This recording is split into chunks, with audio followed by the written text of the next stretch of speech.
अचलपूर यवतमाळ दरम्यान चालविल्या जाणाऱ्या शकुंतला रेल्वेचा कारभार चालणाऱ्या मूर्तिजापूरच्या सिनियर सेक्शन इंजिनियर कार्यालयाला 24 मे रोजी पहाटे 5:30 वाजताच्या दरम्यान आग लागल्याने रेल्वे साहित्यासह दस्तऐवज खाक झाले आहे।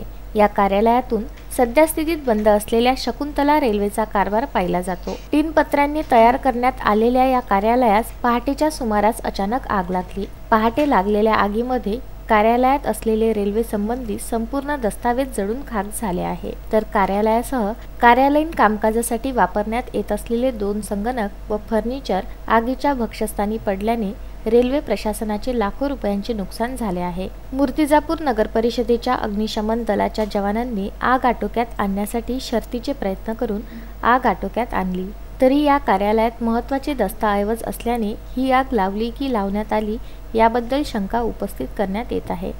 या संदर्भात ही आग कशी लागली म्हणून विदर्भ न्यूजच्या वतीने जाणून घेण्याचा प्रयत्न केला असता मूर्तिजापूर रेल्वेचे senior section engineer SG Mishra यांनी आपल्याला कुठलीही माहिती नाही। सकाळी 6 वाजताच्या दरम्यान कर्मचाऱ्यांनी फोन करून आग लागल्याची माहिती दिली। या आगीमध्ये रेल्वे प्रशासनाचे लाखो रुपयांचे नुकसान झाले असले तरी नेमका आकडा सांगता येणार नसल्याची माहिती दिली आहे। बाळासाहेब गणोरकर, विदर्भ न्यूज, मूर्तिजापूर।